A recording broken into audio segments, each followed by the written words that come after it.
Hello, welcome back to my channel. So for those of you who have seen a decent amount of my past videos, you'll know that I'm a big fan of reading ebooks. I read a lot of my books in ebook form, and I'm a huge fan of my Kindle. I absolutely love my Kindle Paperwhite. I have the 2021 Kindle Paperwhite, and so I thought I would do sort of a long-term review. I talked about it a while ago, a couple months ago, but I have now owned it for 7 months. I bought it in January, the first week of January, and so I thought that I would do sort of a long-term review, what I like about it, what I don't like about it, and so I decided to do that today. And so I have a list, 3 things that I absolutely love about my Kindle Paperwhite, and about this particular model. I've tried to keep what I like and what I don't like, not just personal opinion, but more about the hardware and the software of the device itself to make it more universal, to help you know if this is a device that might work for you. So I have 3 things that I really love about it, that I think are really fantastic about it, and then 2 things that I'm not a huge fan of. And so I have my my Paperwhite right here, and it's in a cover, but this is the 2021 Kindle Paperwhite. I did go ahead and buy the signature edition. All that the signature edition has that the standard edition does not have is a light adjustment sensor, wireless charging, and then a little bit extra space. I really didn't need the extra space, but I really wanted the adjustable light sensor. That is something that I had on my Oasis, and I really did enjoy having that automatic light adjustment, and so that is the reason that I decided to go ahead and just get the signature edition. But if that's not a big deal to you, get the standard edition. It's a little bit cheaper, and it has all the other same features except for wireless charging, but quite frankly I don't feel that it works that well, but I'll get there. So number one, what I absolutely love the most about my Kindle Paperwhite is the battery life. The battery life on this device is absolutely incredible. I charge it about once every 2 to 2.5 weeks, and typically I'm reading between 2.5 and 3 hours a day on this device. And so it's incredible how long the battery lasts compared to my Oasis, which I would read the same amount daily, and I would have to charge it about once, maybe even 2 times a week. So the Oasis battery was absolutely horrendous compared to the Paperwhite battery. However, that wasn't the case when I first bought the Oasis. The battery life was excellent, and then it really started draining out about a year after buying. And I did some research, and I found that a lot of other Oasis users had the same complaint of sort of a dying out battery. And so far, I have not had that problem with the Paperwhite. I'm hoping it doesn't happen. But so far, the battery life has been excellent on this device, and it is definitely a perk because I know whenever I want to read on it, I know it's not going to be dead. It's going to have charge because it lasts forever.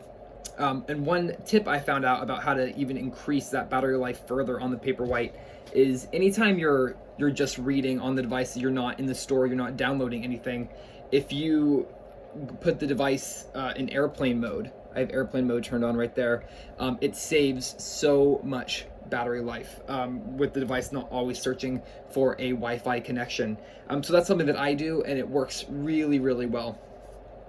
The second thing that I absolutely love about the Kindle Paperwhite is the bigger screen on the new model. So this new model is a 6.8-inch screen as opposed to just a 6-inch. And you might think an 1/8 of an inch is not going to do much. Actually, it does a ton, and it's really a game changer for me. You can fit so much more text on the screen. It's fantastic. The third thing that I really love is the warm light feature that they integrated into the Paperwhite line. This is a feature that has been on the Oasis, and I really loved it about my Oasis, and then they did move it over to the Paperwhite line, which is fantastic. And essentially what that is, right now I have my brightness and my warmth both set at 13. 13 is the halfway point for the amount here that you can brighten and warm your screen. It's also the amount that uses the least amount of power. So again, it's sort of a battery saving tip. But what that warmth does is, I'm going to turn the brightness all the way up so that you can come across the camera here better. So this is the device with 0 warmth, very blue. As you warm up the screen, it becomes more paper-like. The furthest you can go here makes it very very golden, which is great for at nighttime. I really love having both the brightness and the warmth at 13. I did a lot of testing when I first got this device, moving the warmth and moving the brightness around, laying it out on a table next to an open book, trying to get the most realistic page appearance out of the screen, and I found that it just so happened to be the perfect halfway point for both the brightness and the warmth. But that warmth feature is something that I really do love. It takes the coldness out of the e-ink screen, and I know compared to an LED screen, compared to like my iPad screen here, which just completely blows out the camera, obviously any form of e-ink is going to be warmer than the iPad or a computer screen. But being able to add a little bit of warmth is incredible, because you take already a warm screen and you can make it slightly warmer. And so it does away with all eye fatigue, it does away with all eye strain. I can read on it for hours without my eyes hurting. If I read for multiple hours on my iPad, my eyes do start to hurt. If I'm reading 3 or 4 hours on the iPad, I notice it, whereas if I do the same with my Paperwhite, I won't notice it really. So that is another feature that I really appreciate about this device. Now for the 2 things that I'm not a huge fan of. Number one, what I'm not a huge fan of is just the overall construction of the device feels a little cheaper than the Oasis. And obviously the Oasis is the luxury line that Amazon has, so it's going to be better constructed. Obviously it's an aluminum body instead of plastic, but just overall, especially just around the corners of the device, the body of the device. I have it in this case right now, which helps a little bit, but everything feels a little loose occasionally, or the back feels slightly hollow. You can sort of I can actually take it out of the cover here. You can sort of feel, I don't know if I can get this out. Let me see here. You can sort of feel on the back. Here we go. On the back, I don't know if you can hear that,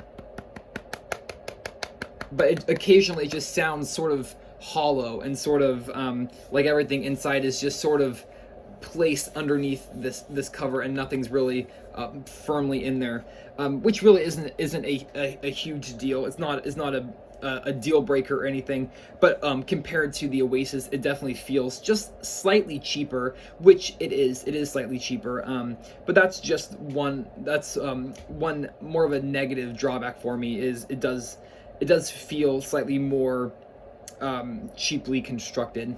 And the other thing that I am not super keen on with this device, with this new model, is that occasionally while you're reading, the screen will freeze and then the device will just begin to restart. And then when that happens, it takes 2 or 3 minutes, sometimes even, for the full device to reboot and then get you back to your book. And so that can be annoying. It doesn't happen incredibly often. I would say maybe once every month it's happened. And so it's frequent enough that I do sort of expect it, and I'm sort of waiting for it to happen as I'm reading. But what I found is if I manually restart the device more often, it has cut down on the amount of times that the device itself restarts. And so I don't know what's tied in with that. I don't know if the device restarts when it senses a problem in the software and it sort of reboots itself to clear that out. I'm not sure. I'm not super techie when it comes to that kind of stuff. But I have noticed it has been kind of a weird thing to just sort of be reading and then the screen is frozen, you can't tap anything, and then the Kindle logo of the of the tree and the boy reading under the tree flashes on the screen with the little loading bar, and you're sort of locked out of your device until it's finally done rebooting. And so that's just a little bit annoying. It's not, again, it's not a deal breaker for me, and I don't think it would be a deal breaker for anyone. But that is sort of a strange thing, a strange occurrence that is happening. And I did some research on that one as well, and I found that other people had been talking about it too. And so I'm not sure if that's sort of a bug in the system or not, in which case that might be able to be tweaked a bit in future software updates. I'm not sure. But those are the two things that I'm just not super pleased with about this device.